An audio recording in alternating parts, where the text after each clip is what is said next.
Okay, I guess flat is in. There's quite a few recently. I've been holding back due to the built-in batteries, but I'm checking out two of the new hot releases, starting with this cool HD01 from Wurkkos. Hey, welcome back to UDC channel, this is Jay. I'm no stranger with flat torches. I've had the E200 and the E8 from Rovivon, and some X3s from Wurkkos, including the prototype. The only one I still keep is this X2 copper, all which I had reviewed before.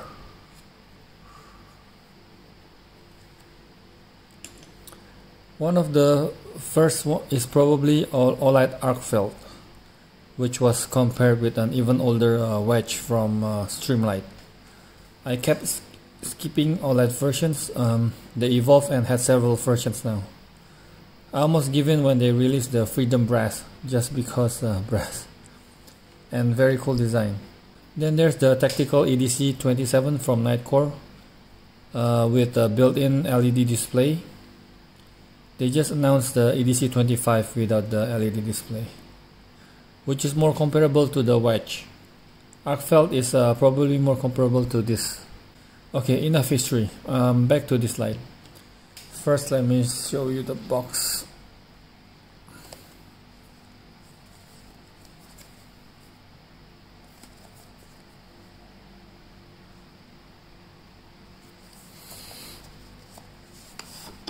Magnetic flap as usual.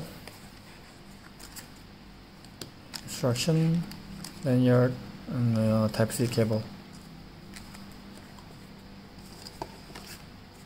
Now let's take a closer look at the light itself. Smooth matte black anodization, two-way clip,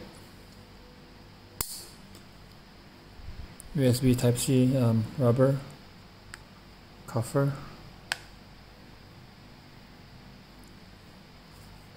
Wurkkos branding in the middle, and HD01 type on the side. Okay, now onto the main thing. Two front emitters, two switches with rubber light indicators, and what makes this special, the frosted side LEDs. This is not my first flat and throw combo. I have this Rovivon's, which is probably the pioneer for side LEDs. Then I had the HD15 from Wurkkos, and this H1 from Wurkkos. Most right angle headlamp usually have a throw and flat combo, and usually accompanied by a red LED. And my favorite so far is this interesting L1 from Wurkkos, all which I had reviewed before. Oh, and of course this super interesting dual channel, not to mention in my favorite material combo. But this is for another video, hopefully soon. I also have these SK03s from Loop Gear, which I just reviewed recently, with an interesting 360 flat light. Okay, back to this. Let's start with the UI. I managed to figure out all the modes right away, almost all anyways. I had to look at the manual for this breathing mode, meaning it's quite simple. Instead of a toggle switch like in the arc felt, it's using two separate switches controlling three different outputs. The rear button controls the main cool white emitter, while the front button controls the secondaries, the side warm LEDs, the RGB side LEDs, and the front green laser. And they can be controlled independently. This means you can turn on the green laser and white front LED at the same time, which is handy at night. Otherwise you won't know what you're pointing at. Or you can point forward and downward at the same time to light your path. I'll go through them quickly, starting with the rear button. One click on, one click off, unfortunately with a memory which can't be turned off.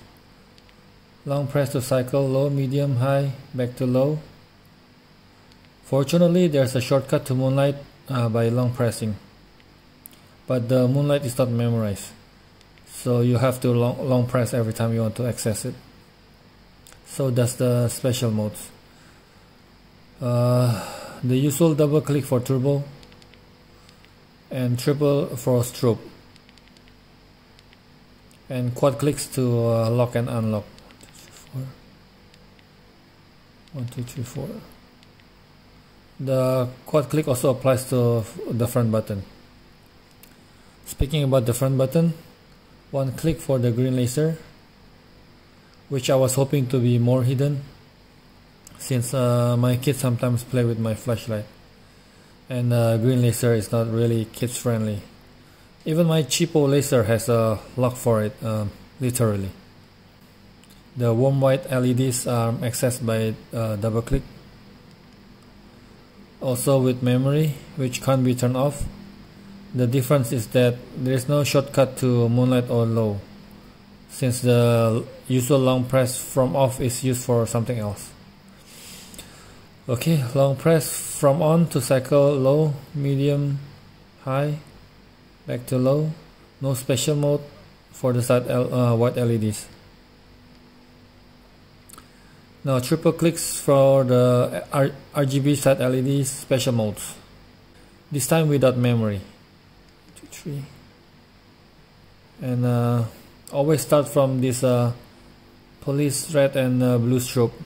Then double click to cycle to this colorful waterfall, which is really cool. Another double click for the color changing droplets.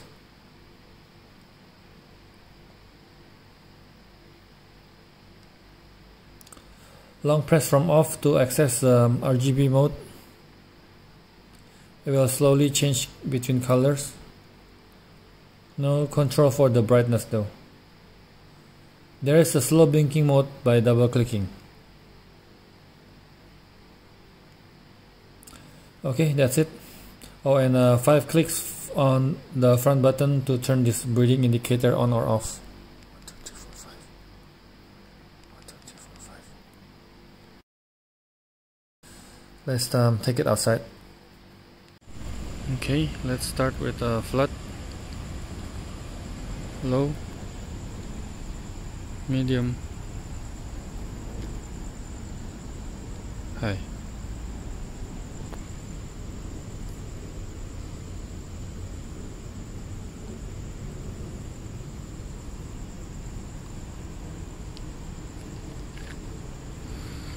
Next is throw. I skip moonlight. This is low, medium,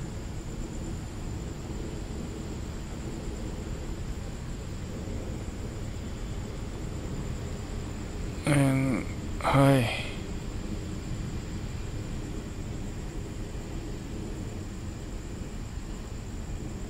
Turbo.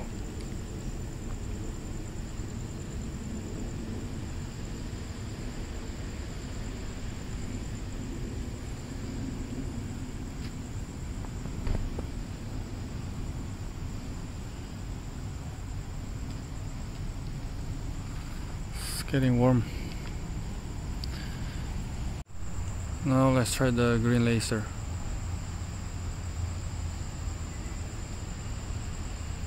To my naked eye I can see the green lines, but it's not showing up in the camera.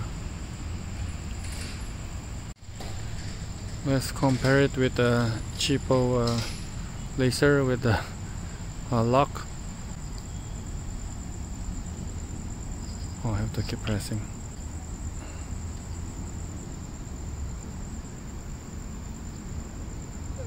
Which is just a lot brighter. and you can see the lines more clear.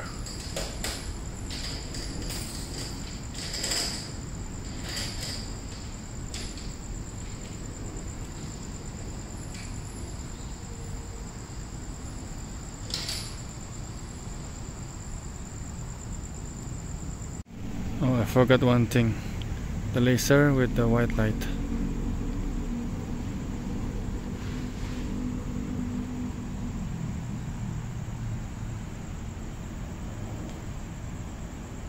You can point much better.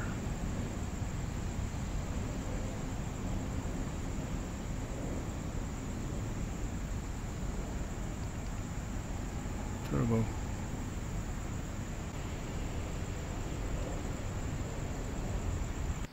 Okay, now for my thoughts and wish list. The most important one is replaceable batteries. There are flat torches that uses regular batteries. This looks thick enough for to fit a AAA battery, or maybe a hybrid like the one from Rovivon. Not sure how to disassemble this. I don't see any screws except the pocket clip. Next, the special color modes are fun, but not really useful, at least for me. What would you use this for? These same exact modes are also available in the also newly announced IF24 from their sister company, Sovereign, and an upgrade from their older IF23, which I think is a better choice, at least for me, since it's using a regular common 18650 battery. The green laser, however, is useful. I can see many uses for it, especially with the ability to work together with the front LED, making it usable at night as well.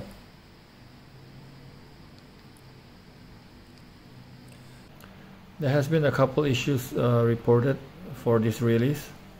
First is the rattling.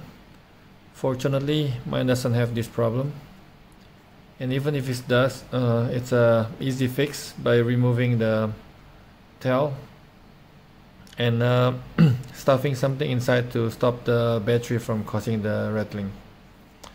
Second being the artifacts from the green laser, which, as you can see, I also have the same issue, but it's actually no big deal for me. Now, I'm not defending them.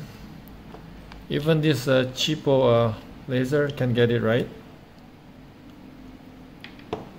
What I'm saying is, one, I only use the green laser for fun, and two, you won't really see it from a distance, which is what this green laser is used for.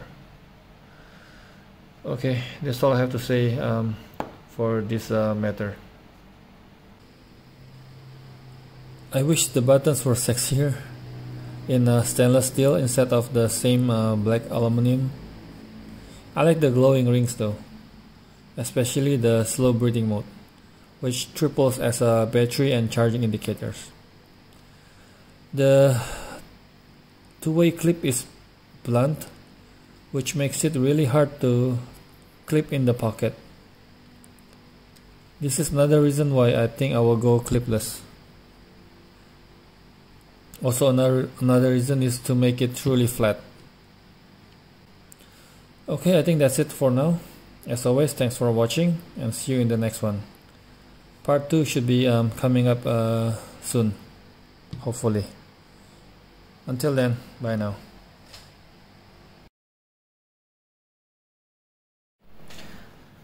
Okay, that was fast. Different design language. Simple EDC versus tactical. A totally different approach of side LED. I'll compare this more in part 2, so don't forget to hit that notification bell. See you guys then. Bye now.